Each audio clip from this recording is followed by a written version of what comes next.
When the kid comes to, the man's long gone, but something else is there. The only words kid recognizes on that parchment are for Zia.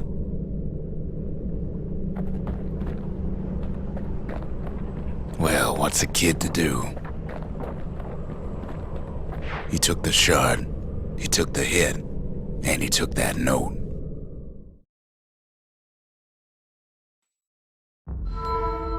That note cuts straight to the heart of things, don't it?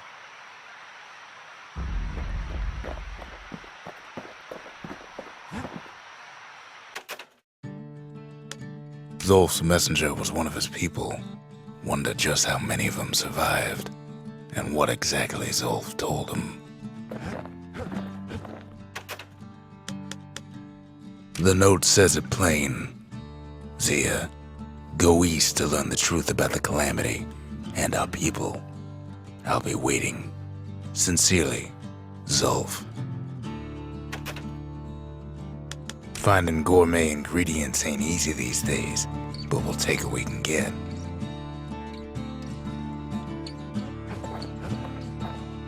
Kid arrives just in time to sample Zia's famous cooking.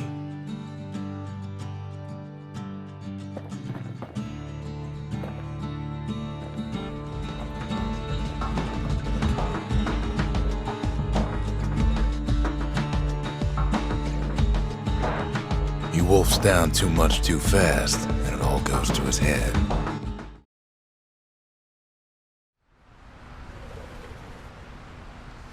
I've said a lot about the kid, but he ain't the only one wrapped up in all this.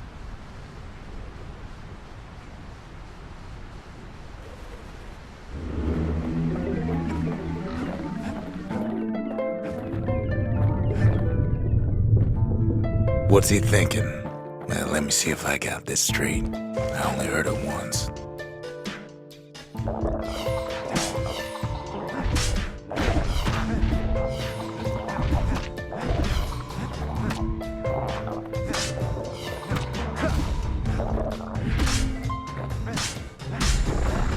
Once there was a normal Ura girl, but she wasn't born in the tasseled terminals like the rest of her people.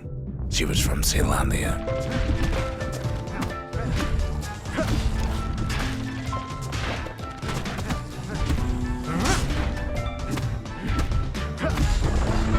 Her folks were orphaned in the war, taken in and raised inside the city, on condition they would never return to the terminals.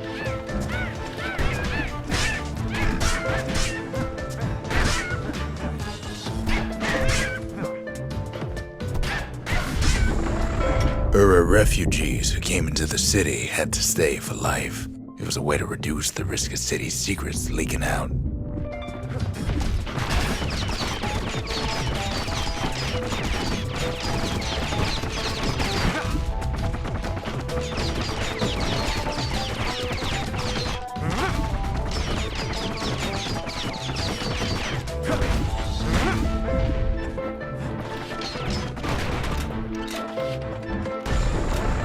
The mama passed away from birthing complications, leaving the girl trapped inside that city with no one but her father.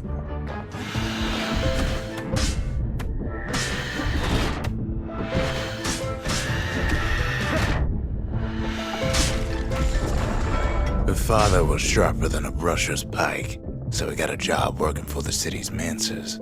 His daughter barely saw him.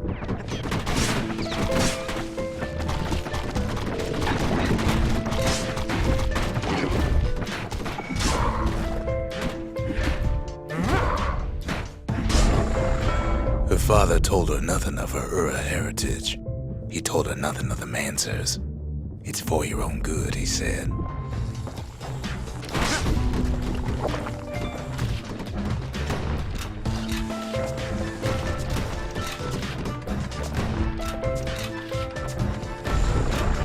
She took to studying the arts, learned more through music than history books, gained a knack for strings and songs.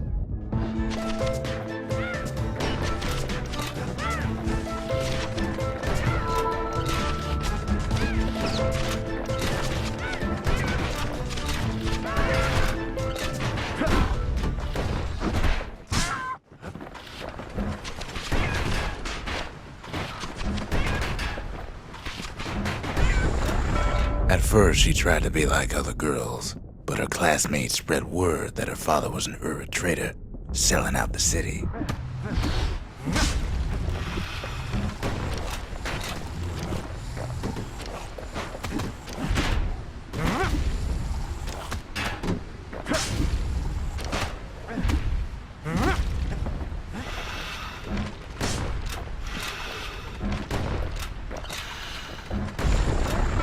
One young man stood up for her, or so he led her to believe.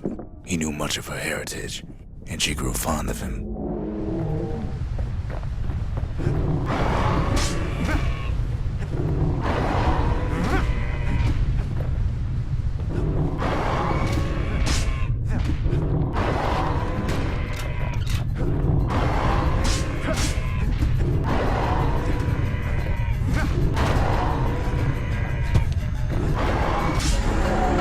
The young man convinced her to take him to her family den to meet her father. Spoke of how he wanted to meet a man from the terminals.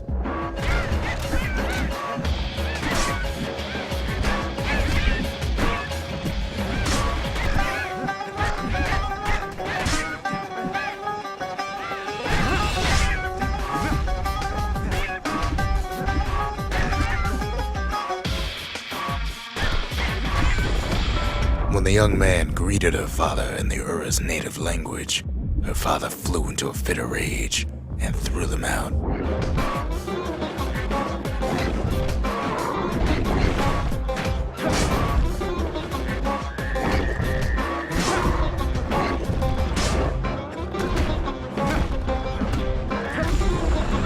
The young man never told her that the Ura's native language is not to be used by foreigners. To do so is a terrible insult.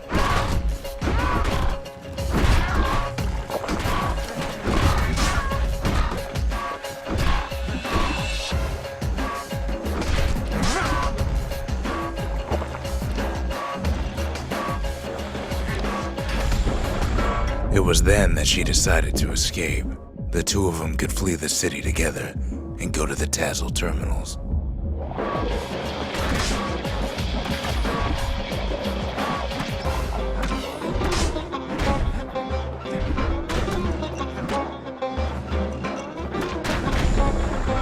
They would hide inside a garbage bin until it got ingested by a scumbag, then let him slosh on out of the city for disposal.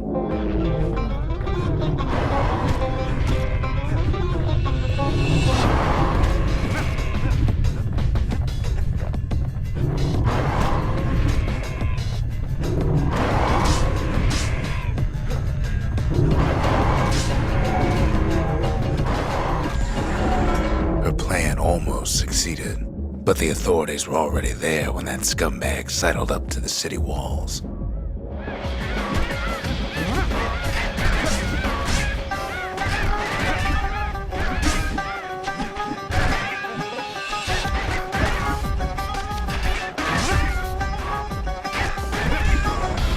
The young man had sent the authorities a tip, told him her father was using her to sell secrets to the Tassel terminals.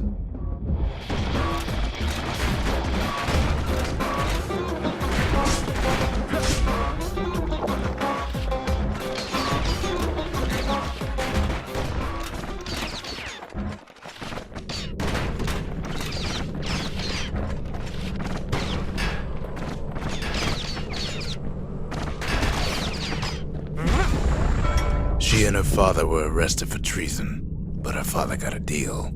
Returned to work for the Mansers, and she'd go free.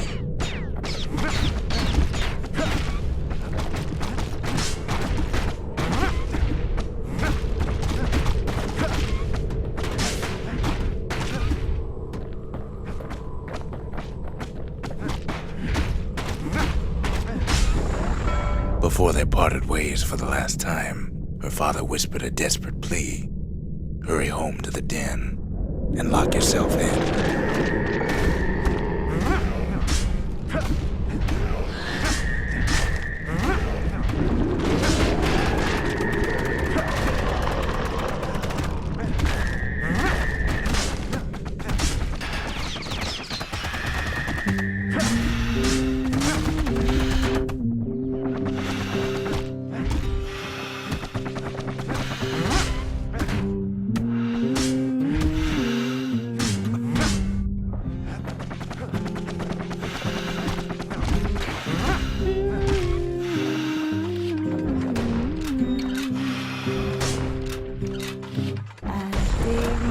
She did as she was told, and deep down underground inside that den, she found a journal written in her father's hand.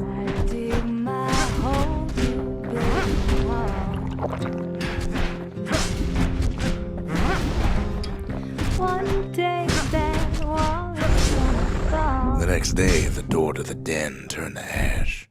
The girl came up for air, and she saw the calamity all around her.